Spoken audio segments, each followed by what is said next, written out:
बंदी छोड़ कबीर साहिब की जय। बंदी छोड़ गरीबदास जी महाराज की जय। बंदी छोड़ सतगुरु रामपाल जी महाराज की जय। बंदी छोड़ कबीर परमेश्वर जी इस कालजाल में फंसी हुई इन भोली आत्माओं को समझाते हैं।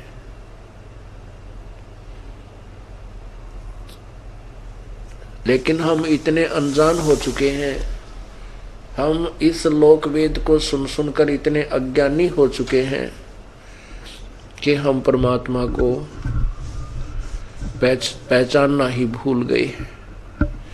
हमारे पास कोई ऐसा पैमाना, ऐसा कोई तुलनात्मक तरीका नहीं रहा था जिससे हम भगवान को पहचान सके। बंदी छोड़ कबीर परमेश्वर जी ने एक विशेष रजा रखी है कि उन्होंने इस भक्ति को जीवित रखा है। परमात्मा समय समय पर नाना रूप धार कर भिन्न भिन्न वेशभूषा बना करके कहीं ना कहीं तुरंत प्रकट हो जाते हैं और अपना गुप्त लीला करके चले जाते हैं। अब जैसे पुण्यात्माओं, सुबह सत्संग में आप सुन रहे थे कि श्री नानक साहिब जी वो पुण्य आत्मा थी जो कभी परमेश्वर कबीर जी के चरणों में किसी युग में ऐसे रही है जैसे आप जी अब उस परमेश्वर की शरण में इस दास के बताए ज्ञान के आधार पर जो प्रभु दत्त ही है उस पर आप तत्परता से लग गए हो। ऐसे लगी हुई आत्मा को परमात्मा फिर छोड़ता नहीं। ठीक है, ये अनजानपने में अपने जीवन जन्म बढ़ा लेता है, ये अपने जन्म बढ़ा लेता है, लेकिन परमात्मा आपके लिए भटकते फिरते रहते हैं।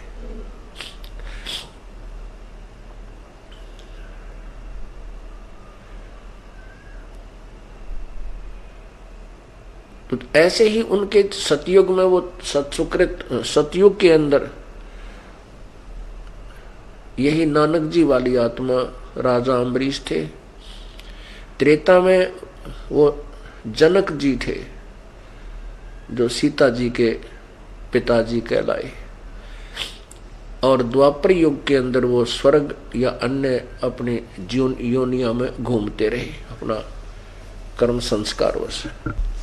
उसके बाद कलयुग में उसी आत्मा का श्री कालूराम मेहता खत्री पश्चिमी पाकिस्तान के घर पुत्र के रूप में जन्म हुआ। उनको फिर परमात्मा मिले, सचखंड दिखाया, सतलोक के दर्शन कराए, वहां अपना वास्तविक स्वरूप दिखाया। तो ऐसे ही हम वो परमात्मा हमारे पीछे घूमता रहता है, भटकता रहता है और हमें तत्व ज्ञान सुनाता रहता है।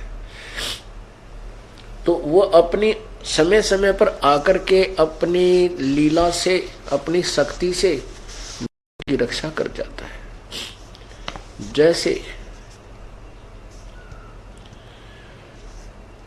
एक समय ये द्रौपदी जो है, ये कौन है? ये दुर्गा के लोक से आई हुई आत्मा थी। उससे पहले ये परमात्मा कबीर जी के चरणों में किसी समय रही थी, और अपने जैसे दास ने सुबह बताया था कि आपके इतने पुण्य बन जाएंगे, उसके आधार पर ये शक्ति का मंत्र जाप करके जो दास आपको देता उन 5 नामों में से दुर्गा का मंत्र जाप करके दुर्गा लोक में चली गई।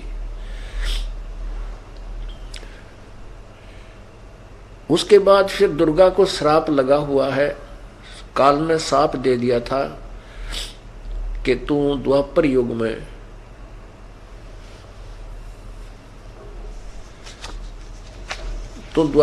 में उत्पन्न होगी और तेरे 5 पति होंगे।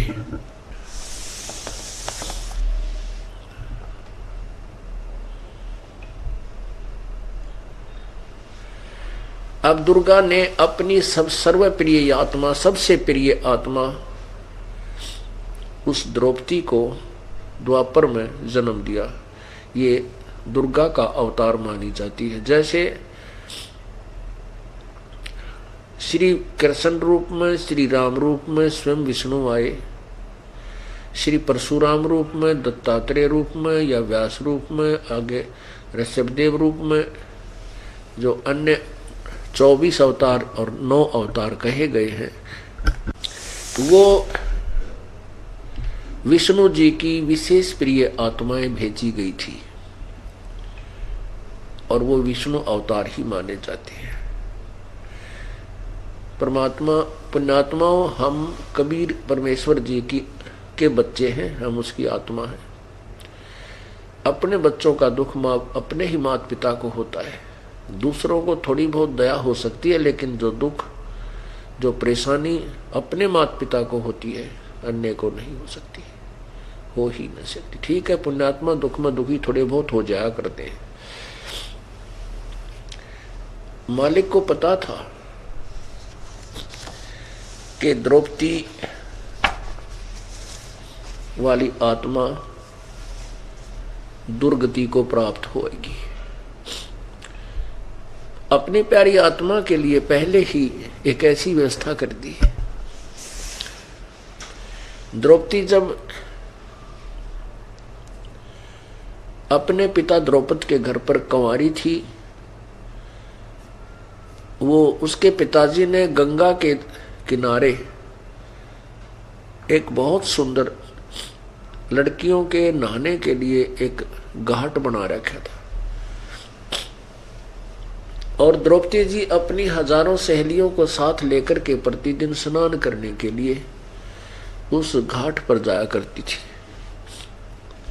वहां बैठकर कुछ देर भगवान की चिंतन भी करती थी। परमेश्वर को पता था कि द्रौपदी के साथ क्या होने जा रहा है इसके इतिहास में, इसके जीव, इसकी जो है जन्म पत्री में, इसके प्रारब्ध में क्या होगा।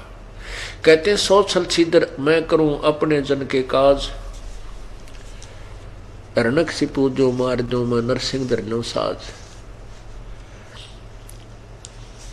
प्रभु ने एक अंधे महात्मा का रूप बनाया, लीला की एक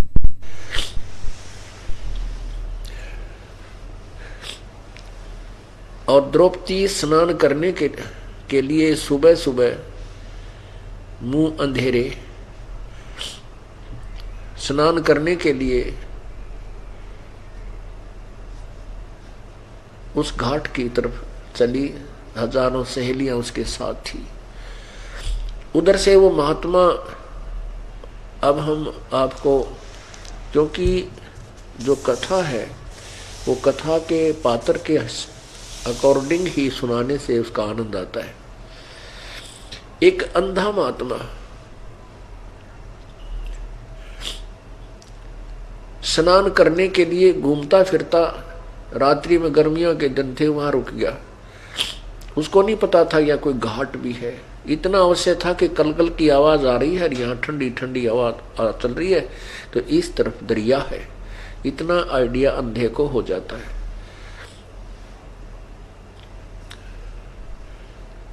वो सुबह उठा, उसने स्नान करना चाहा। उस महापुरुष के पास केवल एक लंगोट था, पर और कोई कपड़ा उसके पास दूसरा नहीं था।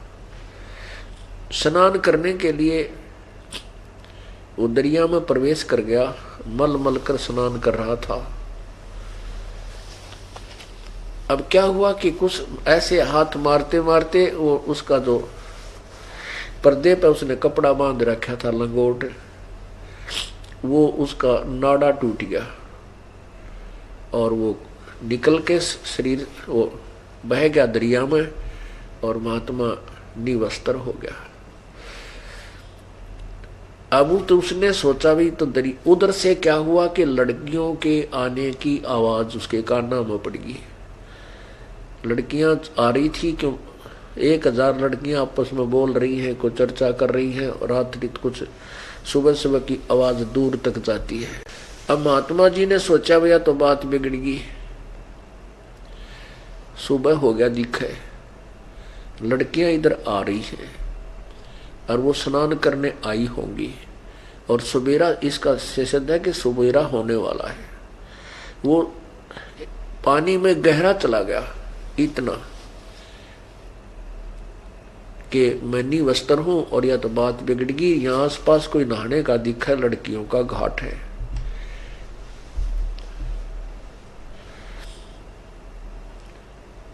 जब लड़कियां वहां पहुंची, द्रौपदी वहां पहुंची, तो देखा कि एक साधु स्नान कर रहा है। पुण्यात्माओं, जो भक्त आत्मा होती है, वो भक्त और संत को देखकर बहुत ही आकर्षित होती है और चाहते हैं कि हम इनसे कुछ परमात्मा के विषय में जानकारी प्राप्त करें, कुछ चर्चा करें। द्रौपदी परमात्मा की प्यारी आत्मा थी और वो किसी जन्म में प्रभु की बहुत अच्छी भक्ति कर रही थी, लेकिन पैर फिसल गया, रह गई काल के जाल में। अब द्रौपदी ने जब देखा संत को, और फिर संत भी कौन, इतना सुंदर शरीर, इतना अच्छा भाव, यानी एक साधु जैसा लगे, प्यारा सा लगे, जैसे जिसमें एक भावना सी बन जाती है कि बहुत ही अच्छी आत्मा का आदमी दिखे। तो द्रौपदी ने जब देखा कि संत स्नान कर रहा है, और सोचा कि संत के साथ अब ये स्नान कर रहा है, हम भी स्नान कर लेती हैं। स्नान करने के बाद साधु से बातचीत करेंगी, भगवान की चर्चा सुनेंगी। ये सोचकर द्रौपदी स्नान करने के लिए वो अपने घाट में प्रवेश कर गई। घाट बना रखा था ऐसे, आगे द्वारें खींच के नीचे से पानी आने का रास्ता बना करके, और वहां पेड़ियां ला रखी थी, आड़ कर रखी, ओट सी कर रखी थी ऐसे द्वारों से। अब द्रौपदी नाली स्नान कर लिया। स्नान करके फिर उसने कपड़े पहन लिए। कपड़े पहनकर देखा, साड़ी बांध ली, जब उसने देखा महात्मा चला तो नहीं गया।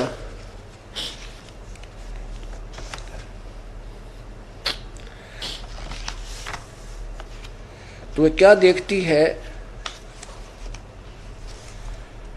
कि महात्मा तो न तो स्नान कर रहा है और दरिया से बाहर भी नहीं आ रहा है, क्या बात है। तब उसने बहुत ध्यान पूर्वक देखा।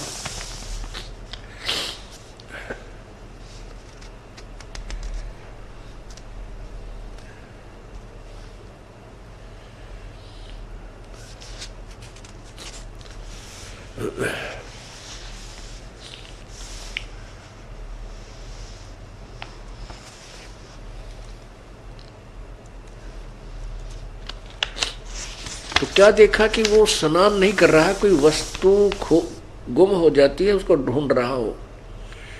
अब वो ऐसे हाथ मार रहा था, वो न सोचा था कि कोई कपड़ा बहता हुआ आ जाए इस पानी में और मैं उसको लपेट के चला जाऊं यहां से। अब कैसे निकलूं भगवान, दिन में तो बाहर जा नहीं सकता, रात्रि में निकलूंगा।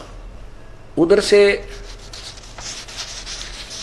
द्रौपदी ने विचार किया कि महात्मा तो कोई चीज ढूंढ रहा है। फिर उसने अपने दिव्य दृष्टि से देखा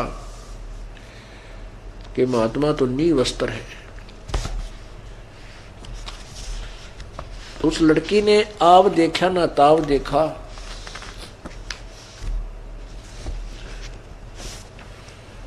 अपनी जो साड़ी पहन रखी थी, शरीर पर बांध रखी थी, अब राजा की लड़की कितनी सुंदर साड़ी पहन रही होगी, कितनी कॉस्टली होगी, आप अंदाजा ला सकते हैं। हम अपने बच्चों को जो स्कूल जाते हैं, शिक्षा ग्रहण करने जाते हैं, उनको बढ़िया ड्रेस सिलवाते हैं। स्वयं चाहे हम अपने फटे पुराने कपड़े पहन के गुजारा करें, लेकिन अपने बच्चों को अच्छी व्यवस्था में रखते हैं। और वो राजा की लड़की उस इकलौती पुत्री के लिए ना जाने के उस प्यारी पुत्री के लिए राजा ने हर प्रकार की सुविधा, हर प्रकार के वस्त्र और सुंदर कीमती से कीमती बनवा रखे थे। वो इतनी कीमती साड़ी पहने हुई थी, उसने आव देखा ना ताव देखा, अपनी साड़ी में तो और ऐसे एक बिलात का कपड़ा, अर्थात 8-9 इंच चौड़ा कपड़ा एक पल्ला सा पकड़कर सरद ही कर पूरा पाड़ के जल में बहा दिया। उसने सोचा था कि महात्मा का हाथ लग जाएगा और यो कपड़ा बांध के बाहर आ जाएगा, फिर हम इनसे बात करेंगे। अब वो कपड़ा उस संत से काफी दूर से बहकर चला गया, संत को दिखाई दे ही नहीं रहा था। अब उसको ये भी पता लग गया कि संत तो नेत्रहीन है। उसने 7-8 कपड़े ऐसे टुकड़े पाड़े। अब देखो दो टुकड़े कितने हो गए, 1.5 फुट और फिर 3 फुट, 8 मत 5-6 फुट जो है,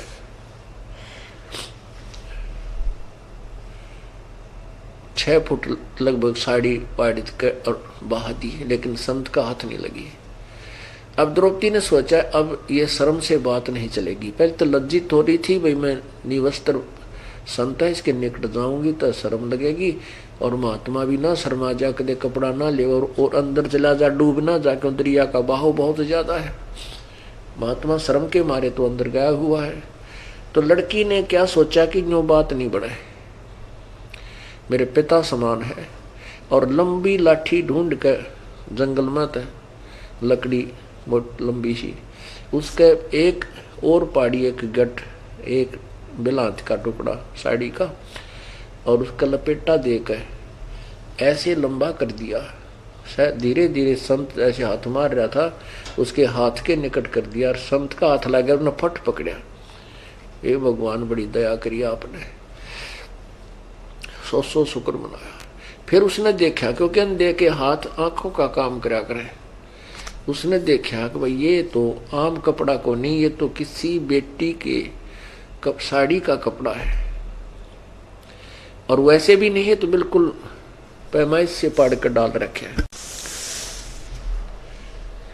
अब उसने वो लंगोट बनाया उसका, यानी थोड़ा सा टुकड़ा पाड़ कर तागड़ी की यहाँ बांधा, अपने जहाँ बेल्ट बांध दिया करें, फिर वो लंगोट लपेट कर अन्यों का है बेटी भगवान करत आज तने मेरा पर्दा रखा है, आज तने मेरी इज्जत रखी है, भगवान तेरी इज्जत रखे और परमात्मा तने गणाए दे, असंख्य कपड़े दे बेटी तने।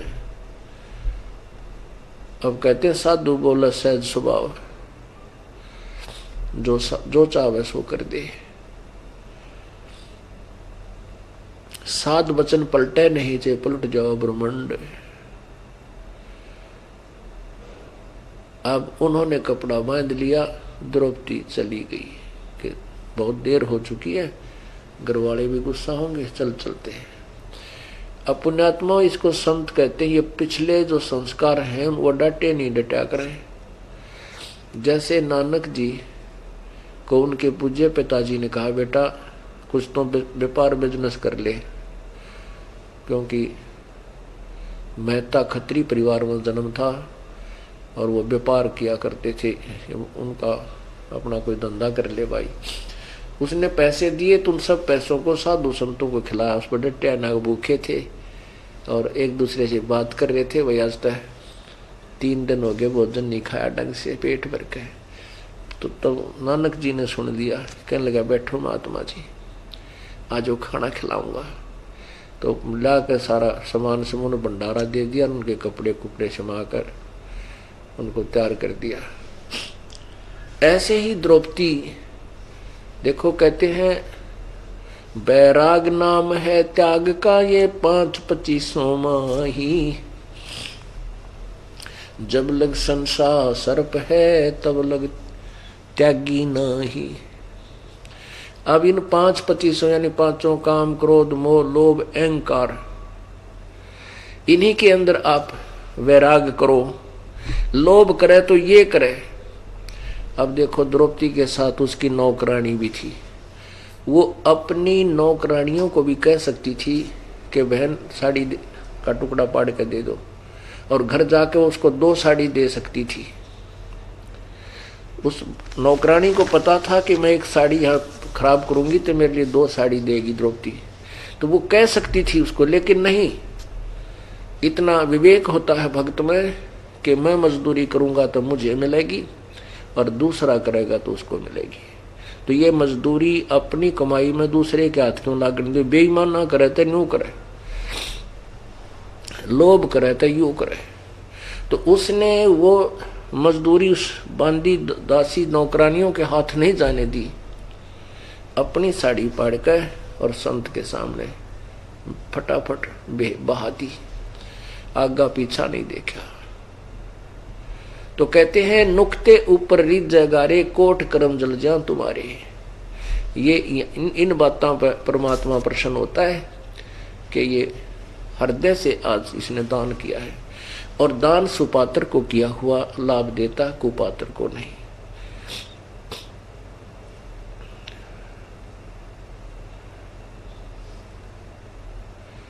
पुण्यात्मा दास आपको यही बताना चाहता है कि वो परमात्मा समय समय पर ना जाने के लीला करके, कहा किसी संत रूप में, किसी के नाम से अन्य नाम धर कर रूपांतर करके इस भक्ति को बनाए हुए है। काल चाहता है कि भगवान का नाम निशान मिट जा और किधर ये सब नास्तिक हो जा, गुटी सूटी लाओ, मांस खाओ, बकरे खाओ, जुल्म करने लग जा, ये भक्ति योग ना रहे। और योग कर दिया उसने। हिंदू समाज, पवित्र हिंदू धर्म के अनुयायी मुसलमान धर्म के व्यक्तियों को, अनुयायियों को इसलिए बुरा कहा करते, वो मांस खाते थे। अब हिंदू धर्म के अनुयायी मेरे ख्याल में मुसलमानों से आगे जा रही है। उधर से पवित्र सिख समाज के अंदर शराब, मांस, तमाकू की तो नाम मात्र नहीं था, और अब उसमें देखे मांस तो ऐसा हो गया जैसे दाल रोटी हुआ करे, और शराब जैसे पानी पिया करे। अरे किसी उन 10 महापुरुषों में से एक का तो नाम गिना दो जिसने ऐसा शराब, मांस आदि का प्रयोग किया हो। तो ये काल चाहता है कि ये आत्माएं कति नरक आहारी हो जाए और फिर इन्हें 84 लाख योनिया में ठोक दूं, ये अपना रोते रहे अपने कर्मों को। और परमात्मा आता है, कोई ऐसी व्यवस्था होती है तो अपनी भक्ति यानी भगवान की समर्थता को बनाए रखने के लिए, बनाए रखने का मतलब है कि हमारे यानी पुण्यात्माओं के अंदर उसकी व्यवस्था बनाए रखने के लिए, श्रद्धा बनाए रखने के लिए ऐसी लीलाएं कर जाता है। फिर उनके गुणगान काफी वर्षों तक होते रहते हैं। हमने देखा कि किसी गांव में किसी बाबा जी का कोई मंदिर बन रहा है, उसकी कोई यादगार बन रही है, तो उनका 1 या 2 या मर पड़ कर 3 चमत्कार याद हो हैं पूरे गांव में, और उन चमत्कारों के कारण पूरा गांव उस पर डिवोटेड होता है। और यहां आप देखो उस कबीर परमेश्वर की कृपा से लाखों की संख्या में और उनसे भी अधिक ऐसे सुख इन भक्तों को दे रखे। ये कबीर परमात्मा ही अपनी सतिथि को और परमात्मा की आवश्यकता को वो स्वयं ही बनाए रखता है। अब द्रौपदी का ब्याह हो गया, 5 पांडवों को कुंती ने, 5 उसके पति हो गए। अब देखो हम इतिहास पढ़ा करते महाभारत का। अब युधिष्ठिर को कहते हैं बड़ा नेक और धर्मात्मा और बड़ा विद्वान, बड़ा बुद्धिमान व्यक्ति था, और वो जुआ खेला और जुए के अंदर उसने सारा राज जता दिया और गेला अपनी पत्नी जता दी। तेरा गजब हो। आज तक मेरे ख्याल ये इतिहास, इतना गंदा इतिहास कितना सुनने को नहीं मिला जो अपनी पत्नी ने जुए में जता दे। और इन इतिहासों को, इन महाभारत की कथाओं को हम पढ़ कर काख पीटा करते। अब द्रौपदी जुए में जता दी, दुर्योधन ने जुए में वह जीत ली। अब द्रौपदी ने एक दिन, राजा युधिष्ठिर ने एक शीश महल बनाया था शीशे का, और उसमें दुर्योधन चला गया, उसको आमंत्रित किया। और द्रौपदी पानी लेकर के नीचे से, क्योंकि कोई अनुष्ठान कर रहे थे गृह प्रवेश का, वो स्वयं नहा धोकर अपने स्वयं जल ले आई थी तालाब से। तो जो ही वो आकर उधर से दुर्योधन आ रहा था, दुर्योधन को वो शीशे की दीवार दिखी को ना, और उसका टक्कर लग गई उसमें। द्रौपदी हंसी बहुत जोर जोर से। अब उसने तो ऐसे मजाक किया था भाई जैसे अब देवर समझ के, और कहा था कि अंधों की संतान अंधी ही होती है, नो कह दिया। अब वो दुर्योधन जल खो रहा था, उसने इस बात का घना दुख मान लिया और मन में सोच लिया कि तुझे दिखाऊंगा कभी दिन में तारे, हम अंधे की संतान कही है तूने। क्योंकि धृतराष्ट्र जी जो दुर्योधन और के पिताजी थे वो जन्म जात अंधे थे, जन्मांध थे। अब उस प्रतिशोध को लेने के लिए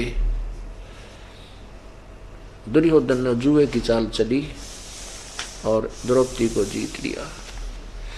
अब जब वो जुए में हार चुका द्रौपदी को भी, उस समय एक नौकरानी दौड़ी दौड़ी आई कि द्रौपदी बात बिगड़ गई और तेरे साथ बड़ा बदसलूक किया जाएगा, सब उसमें भरी सभा के अंदर तुझे नंगा करेंगे, ये उनकी चाल है। दुर्योधन ने कहा कि लाओ उस द्रौपदी को पकड़ के, अब वो हमारी स्त्री होगी और उसको नंगा करो यहाँ सबके समक्ष, और नंगा करके मेरी सांथलों पर बैठा दो। इतनी कृतज्ञता पर आ गया वो दुष्ट आत्मा।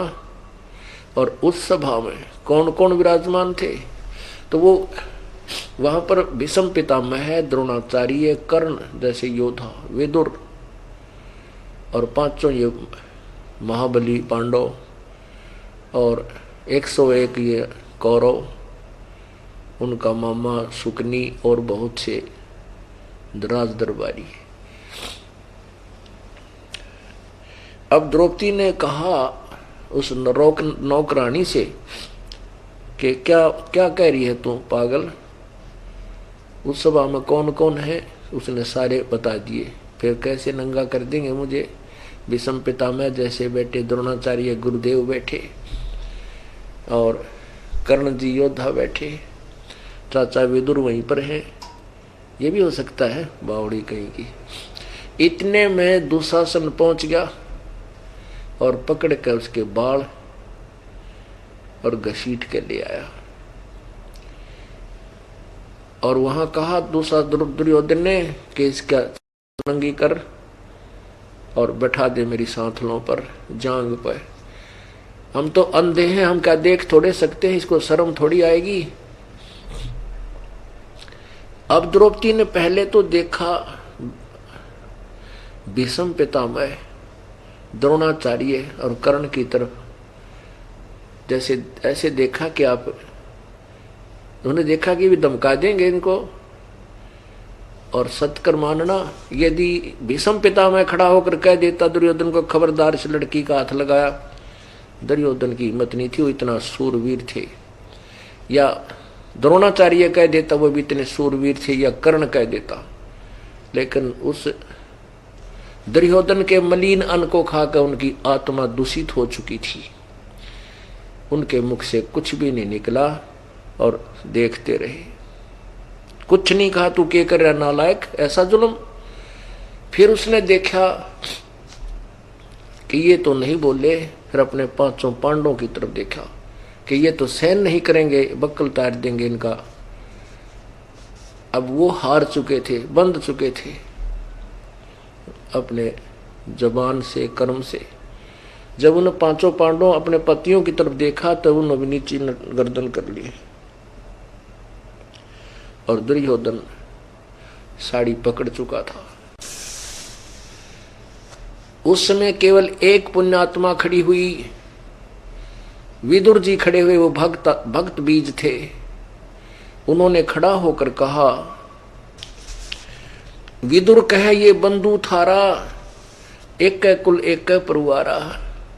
विदुर बोले नाला को, तुम किसकी बेइज्जती कर रहे हो? अपने ही वधू की, अपने ही कुल की को नंगा कर रहे हो, इनकी बेइज्जती कर रहे हो। तुम एक ही कुल के आदमी, चाचे ताऊ घनी दूर नहीं हुआ करते। कहते हैं विदुर कह ये बंधु थारा, एक कुल एक परिवारा।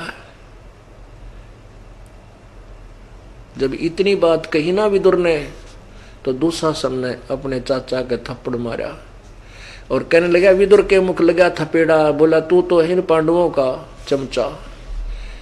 विदुर ने, दुशासन ने अपने चाचा के थप्पड़ मारा और कहने लगा, तू तो इनका चमचा है, तू तो बांदी का जाया हुआ है। यानी उसको एक बहुत ज्यादा जलील किया।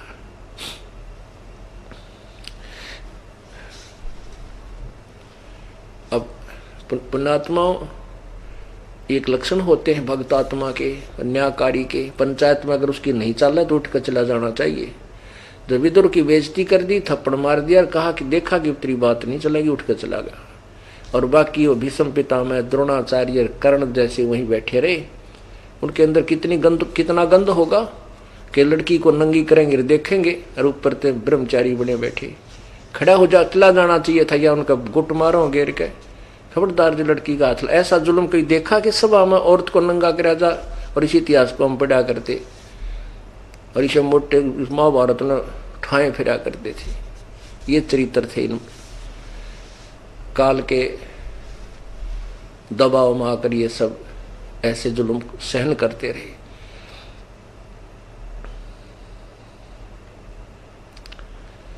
उस समय जब द्रौपदी ने देखा, को तेरा गजब हो, या तो कोई भी कौन तेरा। पुण्यात्माओं, जब तक हम संसारिक लोगों का सहारा चाहते हैं, पर वो दूर रहता है। अकेले ले इनका सहारा कितना लेगा। और जब हम संसार से हार लेते हैं, तब हम भगवान लास्ट में मालिक याद आवे। हमने पहले करना चाहिए उसको याद। जब द्रौपदी ने पीछे याद किया और कहते हैं आत्मा रोती है, मन तो पता ना के मांगे। मन की नहीं सुनता कबीर परमेश्वर, उसकी आत्मा से संबंध है। जब आत्मा रोई उसकी, हे भगवान आज तेरे बिना मेरा कोई को नहीं। और श्री कृष्ण जो है उस समय उनका गुरु था, पांडवों का। द्रौपदी भी उसकी शिष्या थी। अब ये क्या होता है, आपने पढ़ा है गीता जी अध्याय नंबर 15 के श्लोक नंबर 16 में दो पुरुष, दो भगवान, सर पुरुष अक्षर पुरुष। और ये नासवान है, इनके लोकों में प्राणी भी नासवान, सतुल शरीर नासवान, और इनका भी इनके नीचे प्राणियों का अंतर्गत। और 15वें अध्याय के 17वें श्लोक में कहा, उत्तम पुरुष है तो अन्य परमात्मा इति उदाहरते। उत्तम पुरुष तो कोई और ही है जिसे भगवान कहा जाता है। इन दोनों से, ब्रह्म और क्षरपुर, ब्रह्म से और परब्रह्म से कोई और ही भगवान है और अन्य।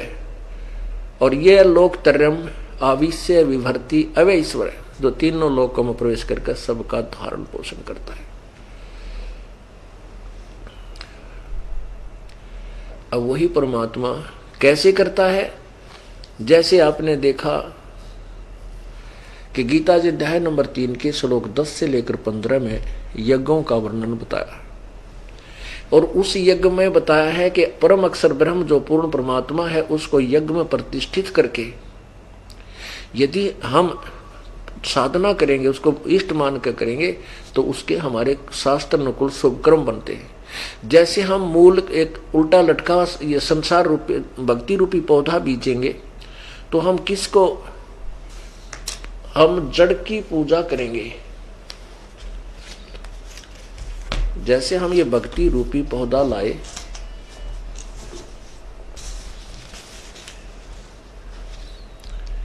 ये भक्ति रूपी पौधा हम लाए और इसको हमने ऐसे जमीन में जड़ मिट्टी में डाल दी, गमले में या मिट्टी में, पृथ्वी में, और जड़ की पूजा की, यानी पूर्ण परमात्मा की भक्ति की, तो यहाँ से शुभ संस्कार बनके ये खुराक बनके तना में गई। यानी ये अक्षर पुरुष है परब्रह्म, और तना से फिर ये डार, ये ब्रह्म है अक्षर पुरुष, और डार से फिर तीनों शाखा रजगुण ब्रह्मा, सतगुण विष्णु, तमगुण शिव जी में पहुंची। और फिर ये आगे हमें फल मिला। अब ये समझना, हम क्या करते हैं, हम उल्टा कर रहे थे, हम ऐसी साधना कर रहे हैं, हम ब्रह्मा विष्णु महेश की तो पूजा कर रहे हैं और मूल को छोड़ दिया। तो ऐसे हम जब पूर्ण परमात्मा की भक्ति करते हैं तो लाभ कौन देता है? ये ब्रह्मा विष्णु महेश ही देते हैं। द्रौपदी, अब आपको मैंने बताया, दास ने बताया कि पहले जन्मों में द्रौपदी प्रभु की भक्त रही है। वो भक्ति और साथ में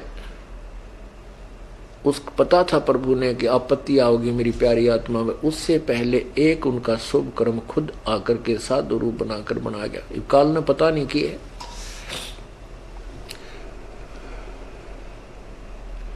तो ऐसे जब हम देखो पुण्यात्माओं, द्रौपदी की तो इज्जत रहेगी।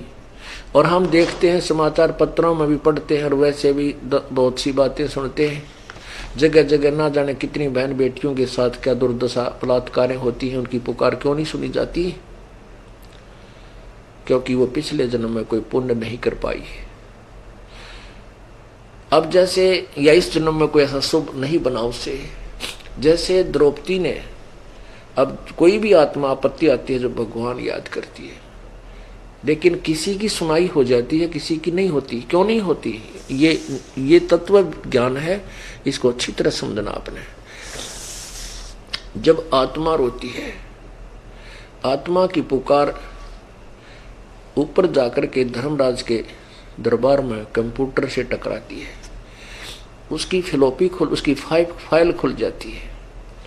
धर्मराज देखता है, न्यायाधीश देखता है यहाँ का, कि इस आत्मा की जो पुकार यहाँ आई है, प्रभु को याद कर रही है, हृदय से रो रही है, इसका कोई ऐसा शुभ संस्कार है जिसकी आपत्ति टाली जा सकती है। क्योंकि यहाँ तो वर्क डन मिलता है।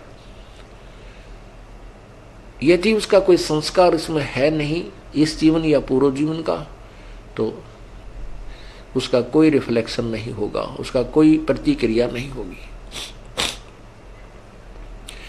अब जब उसने, द्रौपदी ने पुकार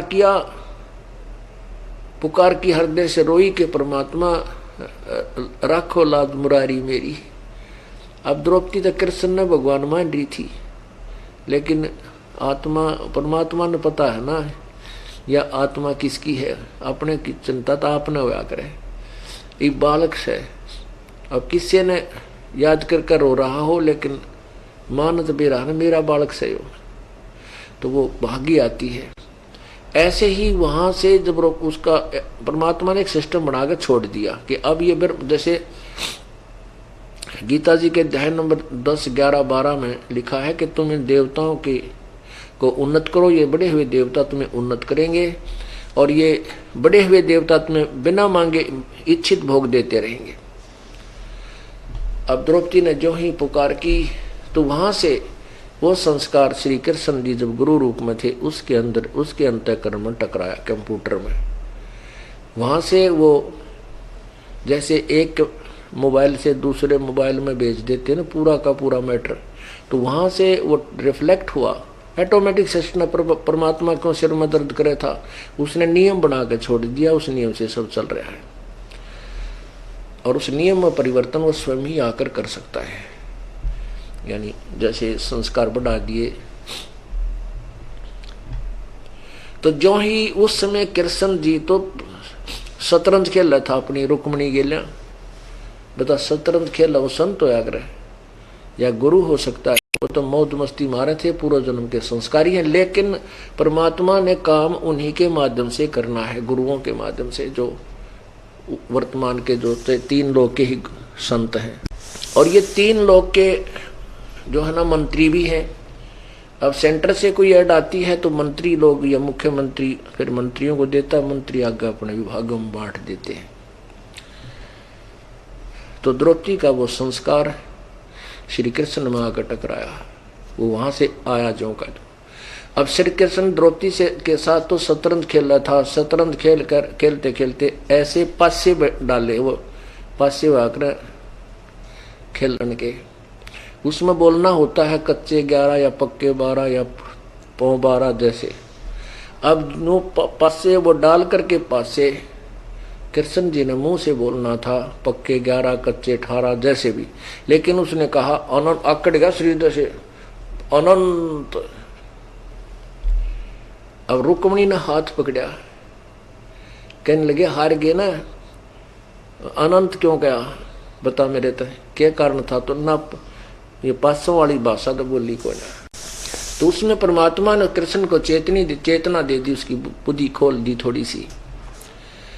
कहने लगा कि दुशासन और ने द्रौपदी के साथ दुर्व्यवहार कर रखा है। अब वो क्या बोल रही थी उसमें, परमात्मा की भेजी हुई शक्ति बोल रही थी श्री कृष्ण में, कबीर परमेश्वर की। पुण्यात्मा इस तत्व ज्ञान को समझना। अभी तक तो हमने जो है ना एक स्टेट के मंत्री को प्रधानमंत्री मान रखा था, राष्ट्रपति भी यही है, प्रधानमंत्री भी यही है, और मंत्री भी मुख्यमंत्री भी यही है। हमारी इतना सोच, इतना ऐसा ज्ञान था हमारा। और कहा कि यदि हमारी भक्त हार गई तो मेरा नाम कौन लेगा। मेरे वहां कौन बोल रहा था ये अंडरस्टूड समझना, श्री कृष्ण नहीं बोल। श्री कृष्ण बेरा नहीं तो ताश खेल रहा था, पासे खेल रहा था शतरंज के। तो वहां से फिर कृष्ण वही है, वहां से वो पूर्ण परमात्मा अन्य रूप धार के सतलोक से आए और द्रौपदी के ऊपर विराजमान हो गए, सिर के ऊपर पीछे खड़े हो गए और ऐसे हाथ कर दिया।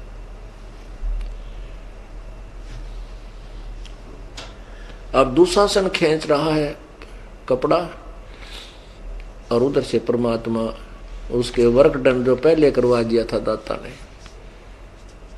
वो ढेर लगा दिया। और दुशासन थक गया, कति उस बेटी को नंगा नहीं कर सका। अब आपको वो सवसम वेद की वाणी, प्यारी वाणी सुनाता हूं। पुण्यात्माओं, जब द्रौपदी वो हार चुके, उन्हें डाल दिया कति, हार कर थक गया। दुशासन ऐसा योद्धा था बहुत तगड़ा, कहते इतनी दुष्टता के साथ खींच रहा है अपने उस प्रतिशोध को करने के लिए, लेने के लिए, लेकिन वो पसीना पसीना हो जाता, साड़ी का ढेर लग जाता है, लेकिन बेटी की इज्जत को वो बर्बाद नहीं कर सके। कहते जाको राखे साईं मार से कहना को।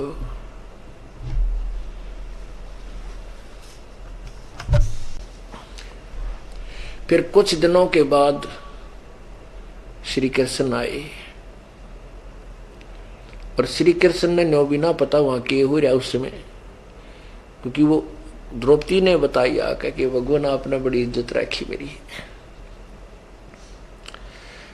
ऐसे ऐसे इन्होंने मेरे साथ ऐसा बदसलूक किया था, मैंने आपको याद किया, आपने मेरी साड़ी बढ़ा दी। अब कृष्ण ने याद भी को ना पता भी नहीं कि कह रही है और द्रौपदी कह रही है। फिर कहती है, फिर परमात्मा ने वह चेतना दी कि बेटी का दिल डटा रहे, भक्ति बनी रहे, ताकि ये भक्त आत्मा इस उदाहरण को सुनकर दान धर्म में रुचि रखे, ताकि इनका कल्याण होता रहे। फिर द्रौपदी परमात्मा ने उसकी ऑन कर दी बुद्धि कृष्ण की। जब कृष्ण जी ने देखा कि इसका कौन सा संस्कार था, तो उन्होंने देखा कि बहन आपने एक दिन गंगा पर स्नान करने गई थी, वहां एक अंधे संत को, वो परम संत था, उसकी शक्ति का कोई वार पार नहीं, उसको आपने अपनी साड़ी पाड़ के कपड़ा दिया था, उसी के प्रतिफल में आज तुझे ये मिला है।